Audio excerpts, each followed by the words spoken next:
तो धर्म ज्ञानी चैनल में आप सभी का स्वागत है। धर्म की राह, ज्ञान का प्रकाश। आज हम बात करेंगे ब्रह्म मुहूर्त का सफलता के साथ क्या संबंध है। चलिए इस विषय को गहराई से समझते हैं। क्यों सफल लोग एक निश्चित समय पर सोकर उठना और अपनी दिनचर्या को प्रारंभ करना पसंद करते हैं? क्यों विराट कोहली, अक्षय कुमार, सद्गुरु जैसे सफल व्यक्ति अपने आप को एक निश्चित समय पर उठने के लिए बोलते हैं? तो निकोलस टेस्ला जैसे व्यक्ति अपने आप को एक निश्चित समय पर बिस्तर छोड़ देने की बात कहते हैं? ऐसा क्यों है कि हमारे पीएम श्री नरेंद्र मोदी जी को सोने में मात्र 30 सेकंड का समय लगता है? चलिए समझते हैं इस विज्ञान को। जिस समय पर ये सभी लोग उठने की बात करते हैं वह विशेष समय को ब्रह्म मुहूर्त के नाम से जाना जाता है। आइए ब्रह्म मुहूर्त को वैदिक आधार पर समझते हैं। ब्रह्म मुहूर्त का मतलब है ब्रह्म का मतलब है पावर ऑफ क्रिएशन। यहाँ आप समझ सकते हैं कि एक ऐसे समय की बात कही जा रही है जिसमें आप सृजन कर सकते हैं, आप अपने पास्ट को डिलीट कर सकते हैं और कुछ नया अपने बारे में और समाज के बारे में बना सकते हैं। 24 घंटे को यदि 30 हिस्सों में बांटा जाता है तो हर 48 मिनट का एक मुहूर्त बनता है। उसमें से ही एक मुहूर्त को हम ब्रह्म मुहूर्त के नाम से जानते हैं। सूर्योदय से ठीक 2 मुहूर्त पहले जो समय शुरू होता है उसे ब्रह्म मुहूर्त के नाम से जाना जाता है। मतलब लगभग 48 प्लस 48 बराबर 96 मिनट के पहले जो समय होता है वो ब्रह्म मुहूर्त के नाम से जाना जाता है। माना सूर्योदय का समय 6 बजे है तो लगभग 4:30 बजे के आसपास हमें ब्रह्म मुहूर्त मिलता है। अब हम समझते हैं कि आयुर्वेद में इसकी प्रधानता क्यों और किस प्रकार है।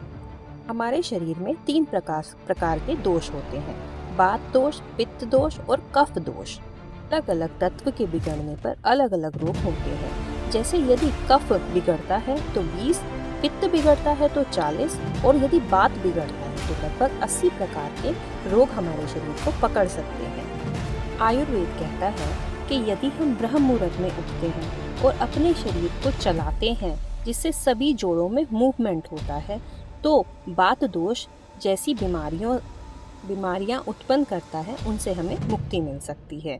जैसे डिप्रेशन, चिड़चिड़ापन, मूड स्विंग, एंजाइटी इत्यादि।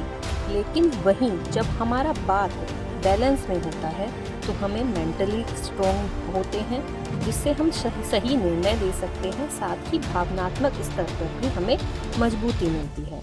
अब जानते हैं कि न्यूरोसाइंस भी इसको प्रूव करता है। चलिए देखते हैं कैसे। न्यूरोसाइंस कहता है कि हमारे शरीर में पिनियल ग्लैंड होता है जो कि निद्रा और दिमाग को शांति प्रदान करता है। सूर्य के ढलने के बाद पिनियल ग्लैंड से मेलाटोनिन नाम का एक हार्मोन सिक्रीट होता है जो कि हमारे शरीर को और हमारे मस्तिष्क को शांत करता है ताकि हम निद्रा की अवस्था में पहुंच सकें। सूर्य ढलने के साथ मेलाटोनिन का सिक्रीशन शुरू होता है और लगभग ब्रह्म मुहूर्त में पहुंचते समय इसका सिक्रीशन अपने मैक्सिमम स्तर पर होता है।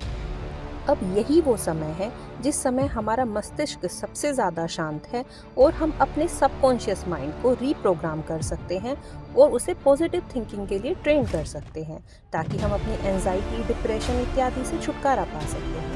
इतना ही नहीं, यह भी पाया गया है रिसर्चेस में कि डायबिटीज़ और मोटापा जैसी बीमारियां भी उन लोगों से दूर रहती हैं जो ब्रह्म मुहूर्त में उठते हैं।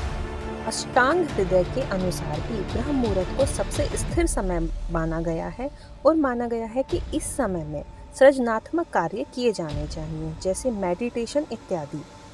परंतु याद रहे कि इस समय में हमको एक्सरसाइज नहीं करनी क्योंकि यह समय एक सृजन करने का समय है। ना हमें एक्सरसाइज करनी है, ना हमें प्लानिंग करनी है। यह समय है मनन करने का, अपने मन को मजबूत बनाने का ताकि हम भविष्य के लिए तैयार हो सकें। तो ये सब जानकारी थी ब्रह्म मुहूर्त के विषय में। अब ब्रह्म मुहूर्त को जीवन में उतारने के भी कुछ नियम हैं जिसके विषय में हम अगली वीडियो में चर्चा करेंगे। धन्यवाद दोस्तों। धर्म की राह, ज्ञान का प्रकाश।